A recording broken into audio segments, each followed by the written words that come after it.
चार धाम में से एक बद्रीनाथ के बारे में एक कहावत प्रचलित है कि जो जाए बद्री वो न आए ओदरी। अर्थात जो व्यक्ति बद्रीनाथ के दर्शन कर लेता है उसे पुनः उधर यानी गर्भ में नहीं आना पड़ता, मतलब दूसरी बार जन्म नहीं लेना पड़ता। शास्त्रों के अनुसार मनुष्य को जीवन में कम से कम 2 बार बद्रीनाथ की यात्रा जरूर करनी चाहिए। ऐसी मान्यता है कि धीरे धीरे बद्रीनाथ धाम भी लुप्त हो जाएगा। ऐसा क्यों कहा जाता है? आइए आज हम उसके बारे में जानते हैं। आप सभी को पता है कि हिंदुओं के 4 धामों में से बद्रीनाथ धाम भगवान विष्णु का निवास स्थल है। यह भारत के उत्तरांचल राज्य में अलकनंदा नदी के बाएं तट पर नर और नारायण नामक 2 पर्वत श्रेणियों के बीच स्थित है। गंगा नदी की मुख्य धारा के किनारे बसा यह तीर्थ स्थल हिमालय में समुद्र तल से 3050 मीटर की ऊंचाई पर स्थित है। बहुत लोगों का ऐसा भ्रम है कि 4 धामों में केदारनाथ, गंगोत्री, यमुनोत्री और बद्रीनाथ ये हमारे 4 छोटे धाम हैं।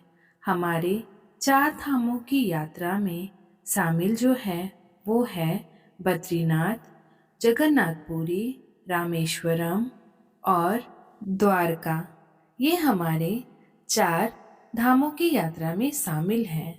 केदारनाथ को जहाँ भगवान शंकर का आराम करने का स्थान माना गया है, वहीं बद्रीनाथ को सृष्टि का 8वां बैकुंठ कहा गया है, जहाँ भगवान विष्णु 6 माह निद्रा में रहते हैं और 6 माह जागते हैं। यहाँ बद्रीनाथ की मूर्ति शालिग्राम शिला से बनी हुई चतुर्भुज ध्यान मुद्रा में है। यहाँ नर नारायण विग्रह की पूजा होती है और अखंड दीप जलता है, जो कि अचल ज्ञान ज्योति का प्रतीक है। बद्रीनाथ का नाम इसलिए बद्रीनाथ है क्योंकि यहाँ प्रचुर मात्रा में पाई जाने वाली जंगली बेरी को बद्री कहते हैं। इसी कारण इस धाम का नाम बद्री पड़ा। यहाँ भगवान विष्णु का विशाल मंदिर और संपूर्ण क्षेत्र प्रकृति की गोद में स्थित है। केदार घाटी में 2 पहाड़ हैं, नर और नारायण पर्वत। विष्णु के 24वें अवतारों में से एक नर और नारायण ऋषि की यह तपोभूमि है। उनके तप से प्रसन्न होकर केदारनाथ में शिव प्रकट हुए थे। दूसरी ओर बद्रीनाथ धाम है जहाँ भगवान विष्णु विश्राम करते हैं। कहते हैं कि सतयुग में बद्रीनाथ धाम की स्थापना नारायण ने की थी। भगवान केदारेश्वर ज्योतिर्लिंग के दर्शन के बाद बद्री क्षेत्र में भगवान नर नारायण का दर्शन करने से मनुष्य के सारे पाप नष्ट हो जाते हैं और उसे जीवन मुक्ति भी प्राप्त हो जाती है। इसी आशय को शिव पुराण में कोटि रुद्र संहिता में भी व्यक्त किया गया है। पुराणों के अनुसार भूकंप, जल प्रलय और सूखे के बाद गंगा लुप्त हो जाएगी और इसी गंगा की कथा के साथ जुड़ी है बद्रीनाथ और केदारनाथ तीर्थ स्थल की रोचक कहानी। भविष्य में नहीं होंगे बद्रीनाथ के दर्शन क्योंकि ऐसा माना जाता है कि जिस दिन नर और नारायण पर्वत आपस में मिल जाएंगे, बद्रीनाथ का मार्ग पूरी तरह से बंद हो जाएगा।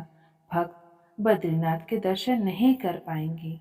पुराणों के अनुसार आने वाले कुछ वर्षों में वर्तमान बद्रीनाथ धाम और केदारेश्वर धाम लुप्त हो जाएंगे और वर्षों बाद भविष्य में भविष्य बद्री नाम नए तीर्थ का उद्गम होगा। यह भी मान्यता है कि जोशीमठ में स्थित नृसिंह भगवान की मूर्ति का एक हाथ साल दर साल पतला होता जा रहा है। जिस दिन यह हाथ लुप्त हो जाएगा उस दिन बद्री और केदारनाथ तीर्थ स्थल भी लुप्त होना प्रारंभ हो जाएगा। मंदिर में बद्रीनाथ की दाहिनी ओर कुबेर की मूर्ति है। उनके सामने उद्धव जी तथा उत्सव मूर्ति है। उत्सव मूर्ति शीतकाल में बर्फ जमने पर जोशीमठ में ले जाई जाती है। उद्धव जी के पास ही चरण पादुका है। बाईं ओर नर नारायण की मूर्ति है। इनके समीप ही श्रीदेवी और भूदेवी हैं। भगवान विष्णु की प्रतिमा वाला वर्तमान मंदिर 3133 मीटर की ऊंचाई पर स्थित है और माना जाता है कि आदि शंकराचार्य 8वीं शताब्दी के दार्शनिक संत ने इसका निर्माण कराया था। इसके पश्चिम में 27 किलोमीटर की दूरी पर स्थित बद्रीनाथ शिखर की ऊंचाई 7138 मीटर है। बद्रीनाथ में एक मंदिर है जिसमें बद्रीनाथ या विष्णु की वेदी है। यह 2000 वर्षों से भी अधिक समय से एक प्रसिद्ध तीर्थ स्थान है। बद्रीनाथ में अन्य कई प्राचीन स्थल हैं, जैसे अलकनंदा के तट पर स्थित अद्भुत गर्म झरना जिसे तप्तकुंड कहा जाता है, एक समतल चबूतरा जिसे ब्रह्म कपाल कहा जाता है, पौराणिक कथाओं में उल्लेखित एक सांप शिला है, शेषनाग की कथित छाप वाला एक शिलाखंड शेष नेत्र है, भगवान विष्णु के पैरों के निशान है, चरण पादुका, बद्रीनाथ से नजर आने वाला बर्फ से ढका ऊंचा शिखर नीलकंठ जो गढ़वाल क्वीन के नाम से जाना जाता है। पौराणिक कथाओं और यहाँ की लोक कथाओं के अनुसार यहाँ नीलकंठ पर्वत के समीप भगवान विष्णु ने बाल रूप में अवतरण किया था। कहते हैं कि भगवान विष्णु जी अपने ध्यान योग और विश्राम हेतु एक उपयुक्त स्थान खोज रहे थे और उन्हें अलकनंदा नदी के समीप यह स्थान बहुत भा गया। उस वक्त यह स्थान भगवान शंकर और पार्वती का निवास स्थान था। ऐसे में विष्णु ने एक युक्ति सोची। एक दिन शिव और पार्वती भ्रमण के लिए बाहर निकले और जब वे वापस लौटे तो उन्होंने द्वार पर एक नन्हे शिशु को रोते हुए देखा। माता पार्वती की ममता जाग उठी। वह उस शिशु को उठाने लगी। तभी शिव ने रोका और कहा कि उस शिशु को मत छुओ। पार्वती ने पूछा क्यों? शिव बोले, यह कोई अच्छा शिशु नहीं है। सोचो यहाँ अचानक कैसे और कहाँ से आ गया।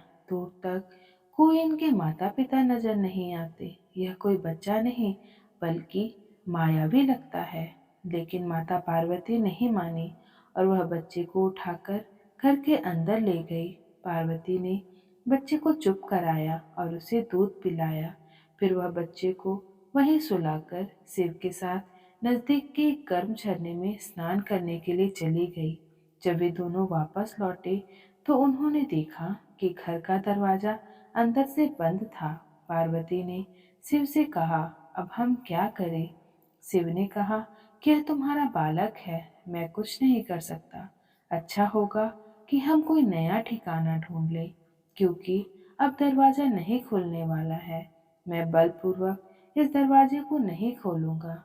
कहते हैं कि शिव और पार्वती वह स्थान छोड़कर केदारनाथ चले गए और वह बालक जो भगवान विष्णु थे वहीं जमे रहे। इस तरह भगवान विष्णु ने जबरन बद्रीनाथ को अपना विश्राम स्थान बना लिया। जब भगवान विष्णु ध्यान योग में लीन थे तो बहुत अधिक हिमपात होने लगा। भगवान विष्णु और उनका घर हिम में पूरी तरह डूबने लगा। यह देखकर माता लक्ष्मी का व्याकुल हो गई। तब उन्होंने स्वयं भगवान विष्णु के समीप खड़े होकर एक पेड़ के वृक्ष का रूप ले लिया और समस्त हिम को अपने ऊपर सहने लगी।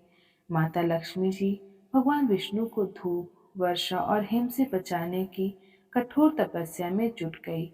कई वर्षों बाद जब भगवान विष्णु ने अपना तप पूर्ण किया तो देखा कि लक्ष्मी जी हिम से ढकी पड़ी हैं। तो उन्होंने माता लक्ष्मी के तप को देखकर कहा कि हे देवी, तुमने भी मेरे ही बराबर तप किया है, सो आज से इस धाम पर मुझे तुम्हारे साथ पूजा की जाएगी, क्योंकि तुमने मेरी रक्षा बद्री वृक्ष के रूप में की है। सो आज से मुझे बद्री के नाथ के नाम से जाना जाएगा। इस तरह से भगवान विष्णु का नाम बद्रीनाथ पड़ा। धन्यवाद।